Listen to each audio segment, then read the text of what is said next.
오늘 함께 보실 말씀은 히브리서 10장입니다. 히브리서 10장 24절로 25절까지의 말씀 함께 합독하도록 하시겠습니다. 히브리서 10장 24절로 25절까지의 말씀입니다. 함께 읽도록 하겠습니다. 서로 돌아보아 사랑과 선행을 격려하며 모이기를 패하는 어떤 사람들의 습관과 같이 하지 말고 오직 권하여 그날이 가까움을 볼수록 더욱 그리하자. 아멘. 네, 저희들은 너무나 바쁜 시대를 살아가고 있는 것 같습니다. 과제와 또 시험, 직장과 사업, 삶이 너무 바쁘기 때문에 주일에 잠깐 예배 드리러 나가는 그 시간을 아까워하는 그러한 시대를 살아가고 있습니다. 요즘 청년들 또 얼마나 또 바쁘게 지냅니까? 과거 어떤 목사님께서 설교하시는 것을 들었던 적이 있습니다. 그분의 말에 의하면 요즘 청년들이 시급 개념이 강한 것 같다고 이렇게 이야기하셨습니다. 그러니까 교회에서 모이자고 하면 그 시간을 굉장히 아까워한다라는 것입니다. 과거에는 교회가 놀이터이고 또한 극장이고 독서실이었기 때문에 교회를 잘 나왔지만 지금은 교회에 나오지 않아도 더 좋은 것을 경험하고 누릴 수 있기 때문에 교회에 가는 시간을 아까워한다는 것이죠. 그런데 우리는 훈련해야 합니다. 나의 시간을 쓰고 또 재능을 들이고 또 눈에 보이는 교회에 나의 시간과 재능을 쏟는 그 행위가 하나님을 향하여 그 마음이 온전히 드려져야 한다는 것을 우리는 훈련해야 합니다. 우리의 마음을 바꿔서라도 그렇게 해야 하죠. 우리가 진리를 구할 때 편안함으로 그 방법만으로 계속 흘러간다면 그것은 망하는 길이 될 수 있다고 경고합니다. 물론 불편함이 진리는 아니지만 불편함을 이겨내는 연습을 해야 한다라는 것입니다. 주님은 우리를 부르실 때 편안한 자리로 가라고 말씀하지 않으셨습니다. 조금 힘들고 어려워도 나에게 부르신 자리를 지키면서 그곳에서 제사장으로 살아가라라고 명령하셨습니다. 여러분, 지성소를 지키는 것이 제사장이지 않습니까? 그들에게 일이 많고 힘들다고 해서 주님의 임재를 그곳에 거하는 일들을 다 내려놓을 수 없는 것입니다. 그 자리를 지키는 것이 제사장의 사명이자 우리들의 사명임을 믿으시기를 간절히 소망합니다. 오늘 본문은 이런 저희들에게 먼저 뭐라고 권면하고 있습니까?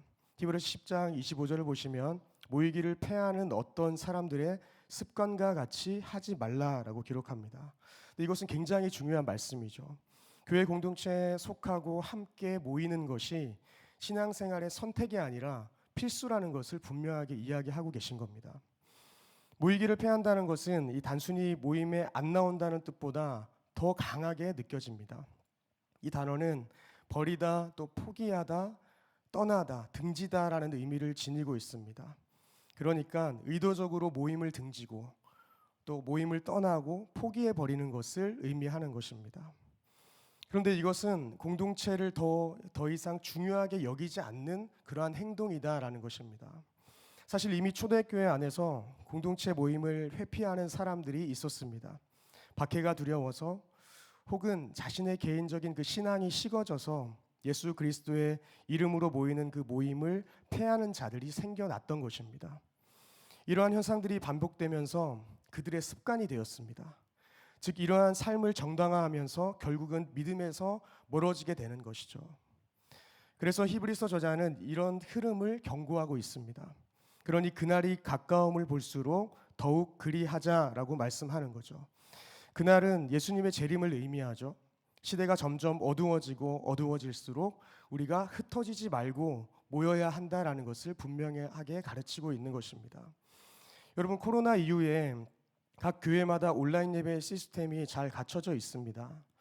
그래서 많은 사람들이 기존의 예배를 온라인 예배로 대체할 수 있다라고 말합니다. 여러분들은 어떻게 생각하십니까? 네, 대체할 수 있겠죠.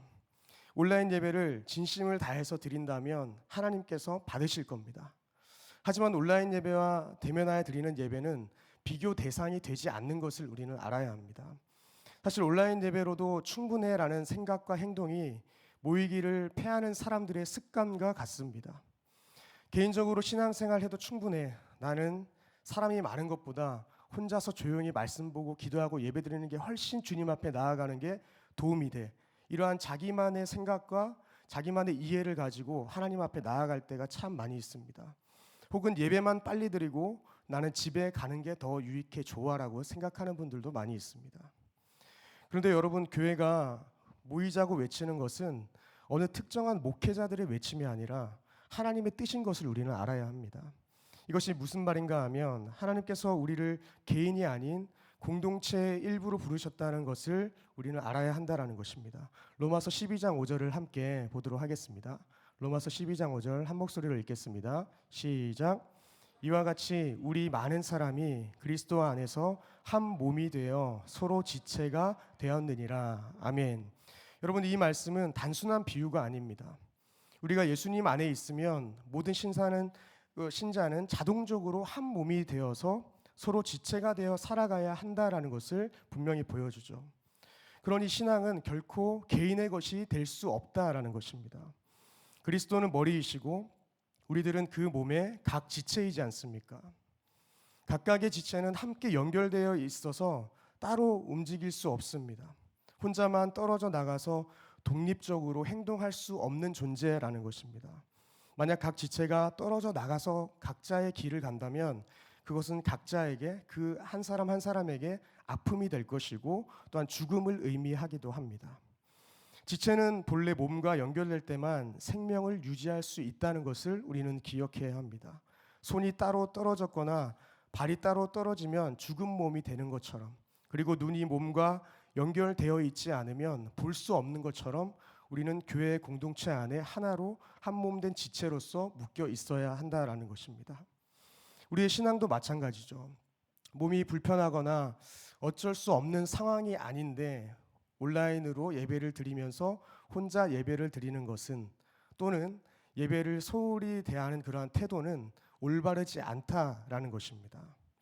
주님께서 원하시는 예배는 각 지체들이 한 마음과 한 뜻으로 모여서 예배하길 원하시지 나의 개인 신앙만 지키는 것을 원하지 않으신다는 겁니다. 그러니 우리가 기억할 것은 신앙생활은 주님과 나와 1대1의 관계를 넘어선 연합된 공동체가 존재해야만 한다는 것을 꼭 기억하시기를 소망합니다.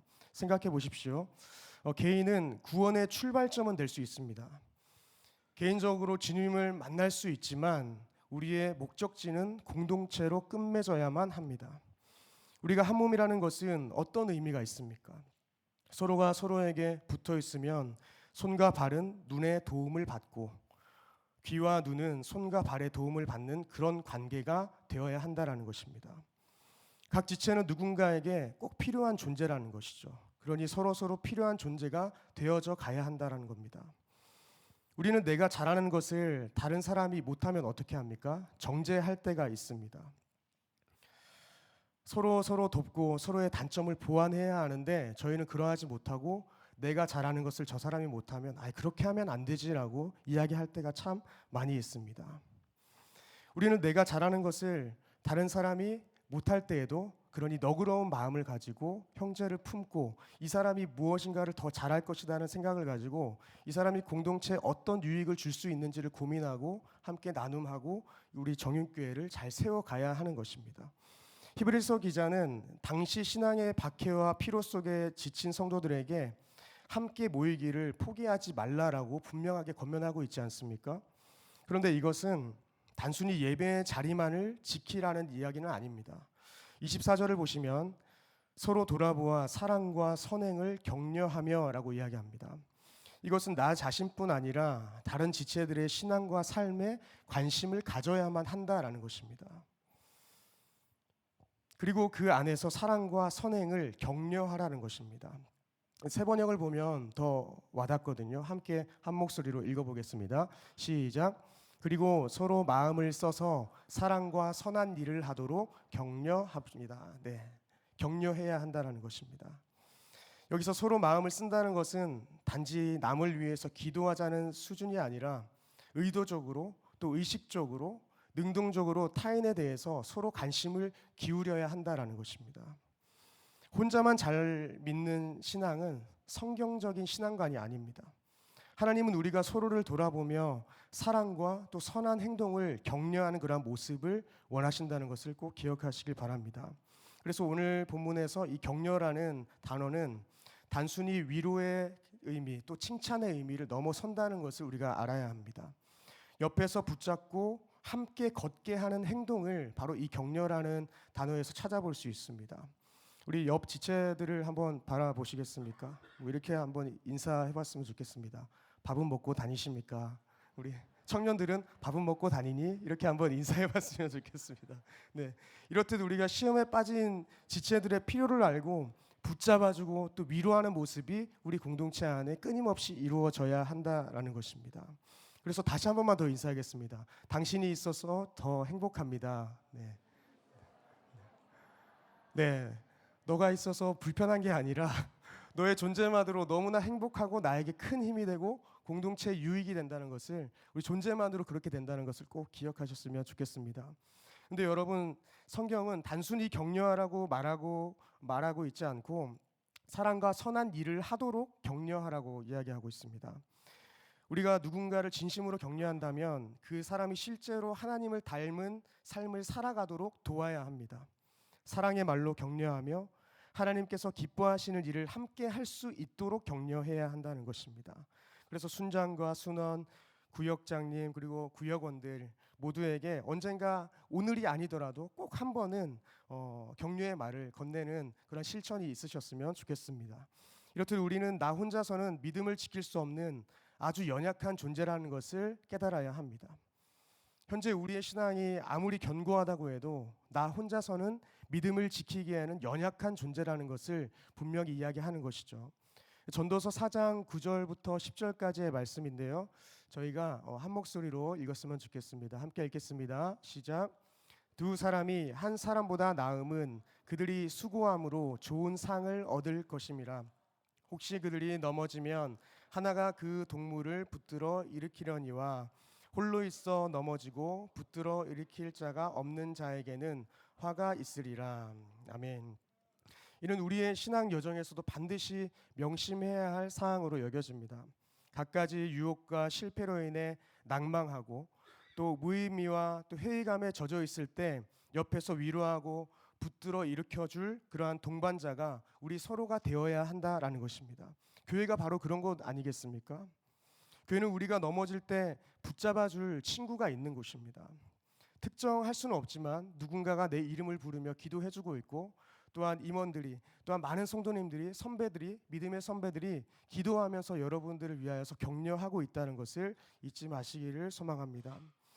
한몸된 공동체에 이런 아름다운 말만 참 전달되면 너무 좋겠는데 항상 그럴 수는 없는 것 같습니다. 서로 생각이 다르고 가치관이 다르다 보니 때로는 위로를 하더라도 내가 너를 위해서 꼭 하는 얘기야 하면서 이 얘기를 하니까 더 상처가 또 될 때가 있습니다. 또 세심하게 챙겨주지 않은 것에 대하여서도 또 서운함을 토로하기도 합니다. 그런데 어떻게 생각해 보면 이 공동체는 원래 그런 곳이다라는 것이죠. 서로 상처를 주고 때로는 상처를 받는 곳이 바로 교회 공동체라는 것입니다. 그러면서 성장하는 것을 하나의 목적으로 두고 있는 것입니다. 우리가 공동체에서 성장한다는 것은 아주 좋은 환경에서 위로받고 도전받는 것이 아닙니다. 때로는 그럴 수 있지만 많은 경우는 여러 갈등과 아픔 속에서만 성장할 수 있는 부분이 분명히 있다는 것입니다. 우리는 아픔 없이 사랑만 충만하길 원하지만 아픔 없는 사랑은 어떻습니까? 견고하지가 않습니다. 우리가 교제를 해도 오래 만난 사람 사이에서는 아픔이 있어야만 그 사랑의 관계가 더 돈독해지지 않습니까? 그렇지 않은 사랑을 한다면 우리는 누구나 하는 아주 쉬운 사랑의 관계가 될 것입니다. 많은 사람들이 이야기합니다. 말도 많고 탈도 많은 교회에 왜 다니냐고 이야기합니다. 그런데 그런 말 속에 사실 답이 있는 것 같습니다. 우리는 말도 많고 탈도 많기 때문에 늘 문제가 있기에 교회를 다니는 겁니다. 우리의 신앙과 그리고 성격 그리고 정서나 관계, 인내 등은 공동체 안에서만 자랄 수 있기 때문에 우리가 이곳에 지금 있는 것이라고 믿어집니다. 내가 원하는 대로 되어지는 곳에서 혼자 내가 하고 싶은 대로 신앙생활을 한다면 편안은 있을 수 있지만 전혀 배울 수 없고 전혀 주님의 뜻대로 잘할 수가 없다라는 것입니다.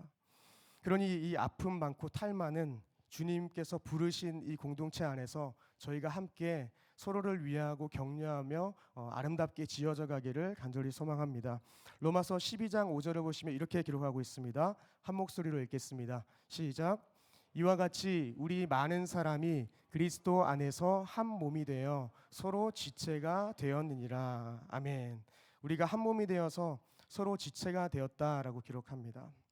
우리는 이 말 속에 서로에 대한 책임이 있음을 기억해야 합니다. 지체가 되었다는 것은 함께 울고 또 함께 살아가는 그러한 존재가 되었다라는 것이죠. 그래서 앞절인 로마서 12장 4절을 보시면 이렇게 기록합니다. 우리가 한 몸에 많은 지체를 가졌으나 모든 지체가 같은 기능을 가진 것은 아니다라는 것이죠. 우리가 한 몸이지만 우리의 기능은, 우리의 특성은 다 다르다는 겁니다. 누군가는 위로의 말을 잘하고 또 누군가는 열정적으로 교회를 잘 섬기십니다. 또 잘 웃어주고 또 누군가는 교회의 질서를 아주 잘 지키면서 조용히 예배에 잘 참석합니다. 또 누군가는 과도한 열정을 보임으로 인해서 때로는 잡음이 생기는 듯 하지만 하나님은 그 사람을 사용하셔서 교회가 앞으로 진전할 수 있도록, 교회가 더 나은 방향으로 나아갈 수 있도록 주님이 이끄시기도 하는 것 같습니다. 교회 공동체는 저 사람 왜 저러지? 이런 말을 사용하는 것보다는 하나님이 이 사람 저 사람 모두를 사용하고 계시는구나라는 그런 섭리에 대한 인정과 믿음이 있어야 한다라는 것입니다. 이렇게 우리는 교회 안에서 다양하지만 하나인 것을 꼭 기억하시길 소망합니다. 많은 사람들이 교회를 그래서 오케스트라와 같은 것으로 비유를 많이 합니다. 바이올린과 플룻, 피아노 등 다른 소리를 내고 있지만 모두가 예수 그리스도라는 그 지휘자 안에서 그 하나하나를 사용하셔서 화음과 조화를 잘 이룬다는 것입니다. 그러니 교회를 멀리하지 마시고 적극적으로 예배와 행사에 또 각종 모임에 참여하는 여러분의 악기와 음이 필요하다는 것을 꼭 기억하시고 함께 동참하시기를 간절히 소망합니다. 이렇게 조화를 이룬 좋은 음악을 통해서, 이 공동체를 통해서 하나님이 역사하시기 때문에 저희가 모여야 합니다. 사도행전 2장 한번 함께 읽도록 하겠습니다. 좀 긴 말씀인데요. 사도행전 2장 42절로 47절입니다. 함께 읽겠습니다. 시작. 그들이 사도의 가르침을 받아 서로 교제하고 떡을 떼며 사람마다 두려워하는데 사도들로 말미암아 기사와 표적이 많이 나타나니 믿는 사람이 다 함께 있어 모든 물건을 서로 통용하고 또 재산과 소유를 팔아 각 사람의 필요를 따라 나눠주며 날마다 마음을 같이하여 성전에 모이기를 힘쓰고 집에서 떡을 떼며 기쁨과 순전한 마음으로 음식을 먹고 하나님을 찬미하며 또 온 백성에게 칭송을 받으니 주께서 구원받는 사람을 날마다 더하게 하시니라. 아멘. 네, 성령의 받은 성도들은 지금 어떻게 나타나고 있습니까? 개인적으로 성령을 받은 것으로 그냥 끝나지 않습니다. 즉시 모였고 또 함께 기도했고 함께 떡을 떼고 함께 살아갔다고 이야기합니다. 그러니 예배 공동체의 정체성은 단순히 예배만 함께 드리는 차원을 넘어서서 삶 전체를 공유하는 삶이다라고 이해할 수 있는 것입니다. 하나님께서는 이러한 공동체 위에 구원받는 사람들을 날마다 더하셨다라고 이야기합니다. 이렇듯 하나님의 역사하심은 하나님 안에서 함께하는 사람들 안에서, 이 공동체 안에서 시작되는 것을 믿으시길 소망합니다. 저희가 읽었던 사도행전 2장 말씀이 참으로 중요한 것은 공동체가 나눔과 헌신의 현장이라는 것을 잘 보여주고 있다라는 것입니다. 우리들은 교회에서 뭔가 채워져서 가려고만 합니다. 받으려고만 합니다. 물론 주님의 은혜가 임하면 우리의 삶이 가득 채워지기도 하죠. 그러나 그러한 채워짐과 함께 선행되어야 하는 것은 자발적인 이 나의 헌신과 나눔이 꼭 필요하다라는 것입니다. 내가 가진 것이 누군가에게 도움이 된다면 기꺼이 내어놓고 나만 편한 길을 선택하지 않으며 공동체를 위한 그 길이 무엇인지 고민하고 행동해야 한다라는 것입니다.